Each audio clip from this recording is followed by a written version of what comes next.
Hello everyone, my name is Blue Raven 666 and today I wanted to talk about the Bad Ending series a little bit. The series that initially wasn't supposed to be a series at all, but just a single video that was a part of a trilogy. Now, because this series is still ongoing and there are still a lot of story arcs I have yet to get through, I'm going to try to avoid spoiling the series as much as possible and just focus on providing context for those of you who may not know entirely what's going on. Before we dive into the Bad Ending series, however, first we have to talk about the Rainbow Factory AU to Welcome Home. And we can't really talk about the Rainbow Factory AU to Welcome Home without first talking about the original Rainbow Factory. That's right. I'm referring to the Rainbow Factory from the My Little Pony fandom. If you're a late 90s to early 2000s kid like me, then you might remember the rise of a certain group referred to as the Bronies. These were teens and young adults that wound up becoming highly interested in the show My Little Pony Friendship is Magic. While I myself was not a brony due to the fact that I was in high school and fully immersed in the Black Butler fandom at the time, I did have a certain level of interest in creepypastas, and often listened to the likes of Mr. Creepypasta, Creepypasta Jr., and other popular creepypasta narrators after school. And I remember the day that the thumbnail for My Little Pony Cupcakes popped up in my recommended. That was the day that I discovered that the My Little Pony fandom was more than just a bunch of dudes that enjoyed watching a cutesy little kid show. There were some pretty twisted minds hard at work in this fandom. Why, yes, I was a sheltered child that lived under a rock most of my life, thank you for asking. Now, while I did wind up listening to the full narration of Cupcakes by Mr. Creepypasta, I never wound up listening to a narration of the Rainbow Factory Creepypasta, but I was aware that it existed, you know. Between that and the song by the Wooden Toaster of the same name, it was kind of difficult to not know about it. So you can probably imagine that when I stumbled across the Rainbow Factory AU to Welcome Home a few months back, it ignited a certain amount of nostalgia for me. And a sense of curiosity. Especially since I started simping heavily for the 6'11" puppet man that is the face of that AU. What exactly is the Rainbow Factory, and how does the AU compare to the original? Well, in short, it doesn't. At least, not at the moment. The best way that I can describe the Rainbow Factory AU to Welcome Home is an aesthetic, a theme. White lab coats, blood and color stains, twisted smiles, and a lot of talks about people being thrown into grinders, and not a lot to show for it. In terms of the Rainbow Factory AU to Welcome Home, which was created by Dodozoi on TikTok, what we know about the AU has very little to do with the factory itself and how it operates, and mostly centers around the character of one Walden Darling, aka Rainbow Factory Wally, aka RF for short, and his very, very traumatizing past, which, as I've covered that multiple times in both my Welcome Home Rainbow Factory TikTok compilations and the Bad Ending series itself, here's a very quick rundown. Walden's mother dies when he was very young. His father was abusive and blamed him for his mother's death. He lost his left hand after it was crushed under a falling tree, and he was forced to rip it off, or just stay stuck. He married Julie, adopted a little girl named Ophelia, only to lose his daughter to a seizure, and he and Julie got divorced shortly after that. And that is what we know of Walden's backstory. Canon to the AU, all of these events seem to have made Wally a very cold, bitter, and ruthless individual not to be trifled with, that is just slightly unstable. You know, just a little bit unhinged. And it's here that we finally get to the Bad Ending series. At one point before deciding to reset the lore, Dodozoi released 3 possible endings to the story being told within the Rainbow Factory AU: the canon ending, YN's ending, and the bad ending. In the canon ending, Walden manages to resurrect Ophelia and he and Julie remarry. And 99% of the fandom really seems to hate it. In YN's ending, YN being you, or an OC if you prefer, YN proposes to Walden, yes, really, gets married, Ophelia is still dead, and Wally and Julie just remain friends. Then there's the bad ending, where, as Dodo put it, Walden loses everything he cares about, which causes him to go insane and starts actively murdering people throughout the city for their colors. He has no memory of his mother, Julie, or Ophelia, and he's merciless. You cannot reason with this guy. He's so far gone that he's even stooped to murdering the children of the neighborhood, an act that, if he were still in his right mind, would be unthinkable for him because RF has a soft spot for children.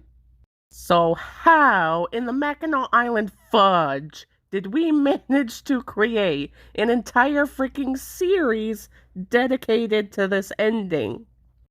Well, as usual, I wondered, what exactly was the straw that broke the camel's back?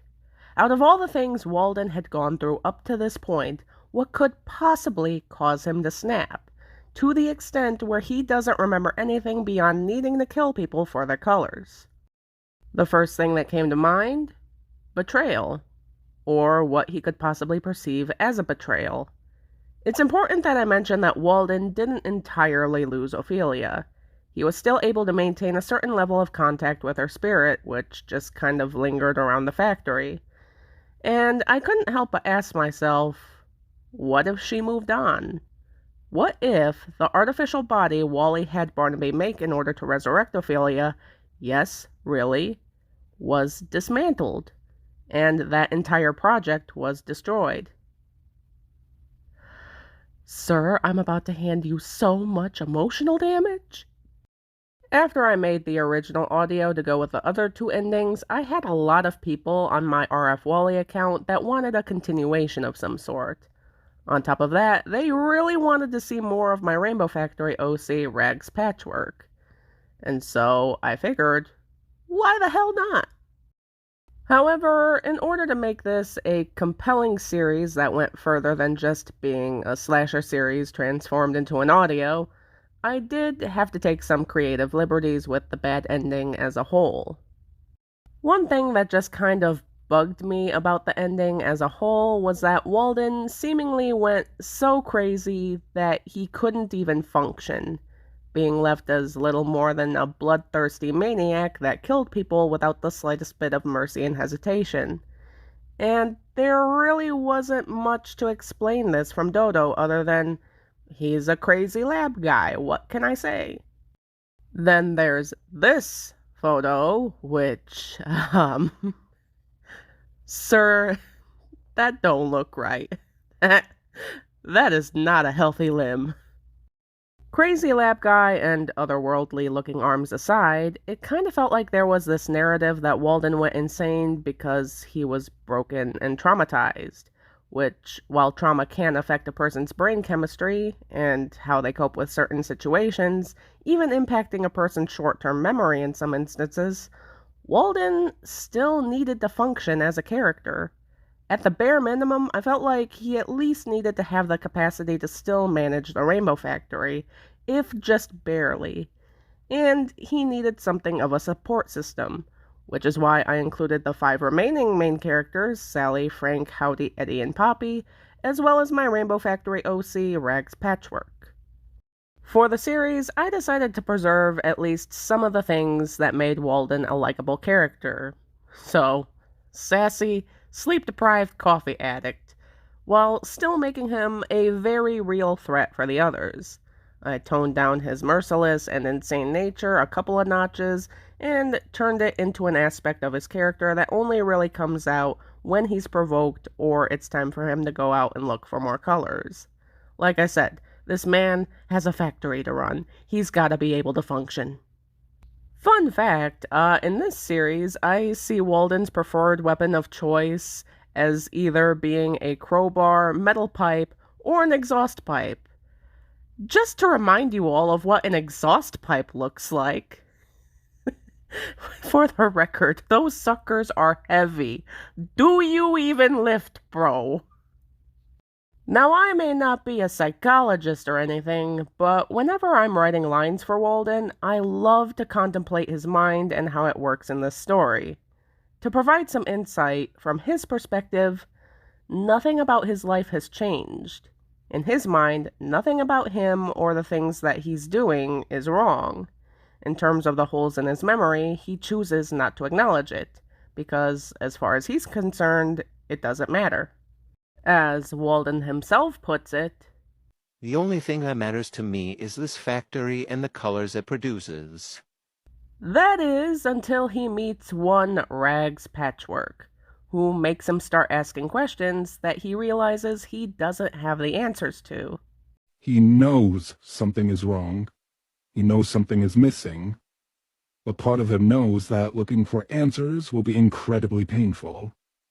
Speaking of Rags, having them be a part of the series at all was not originally part of the plan. In the first version of the script that I wrote for Ending 3, the scenario was from the perspective of a random person trying to hide from Wally, as they tried to leave a recorded message warning the listener to leave the city to spare themselves from Wally's rampage. The audio would have ended with Walden eventually finding that person and killing them. The second version of the script was similar, only it was from the perspective of an unnamed employee at the Rainbow Factory. Again, they were warning the listener to leave the city to spare themselves from Wally's rampaging, before Wally eventually winds up catching them and killing them.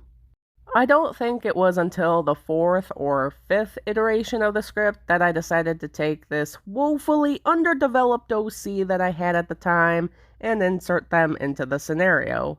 And the rest is history. Honestly, Rags has gone through so much development behind the scenes that I could do an entire video solely dedicated to them, so I won't go too in-depth about them here.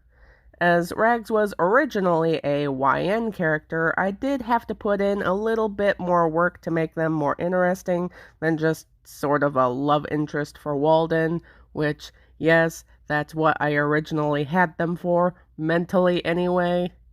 As the character of Neighbor is dead in this series, Rags kind of had to fill that role somehow, and so I did my best to transform this half-baked OC into a character that would be a good fit for an assistant for this version of Walden. And I feel like that was a success. I feel like we were successful in that endeavor. Now, as for the TikToks I have made that have canon, YN, and Bad and RF all interacting with one another, I do not consider those TikToks to be actual events that occur within the series itself. Mostly because I have no idea how to make those videos fit without getting extremely convoluted and weird. If anything, I make those TikToks to show how RF and the bad ending would react in certain situations that probably won't be happening in the series itself, such as him meeting YN from the canon ending, or meeting Ophelia. At the end of the day, this series is something that I'm just doing for fun. Some fans like to refer to this series as the Bad and Rainbow Factory AU, but out of respect for Dodozoi and her story, I'm not calling it that. I don't consider this to be an AU all on its own, more like an alternate timeline of sorts that could happen in the Rainbow Factory AU. And as the lore to Dodo's AU is still a work in progress, it's not out of the realm of possibilities. All in all, as the Welcome Home fandom likes to put it, it's silly. We're just being silly over here. Anyways, that'll be all for this video, you guys. Thank you for watching. I'm gonna be honest, though. I am deeply attached to this series and all of the characters, and due to the fact that I have a clear ending in mind for this series, I am determined to finish it. So buckle up, kiddos, we're gonna be here for a while. Let me know your thoughts on the Bad Ending series down in the comment section below. My name is BlueRaven666, and I'll see you in the next video. Bye-bye!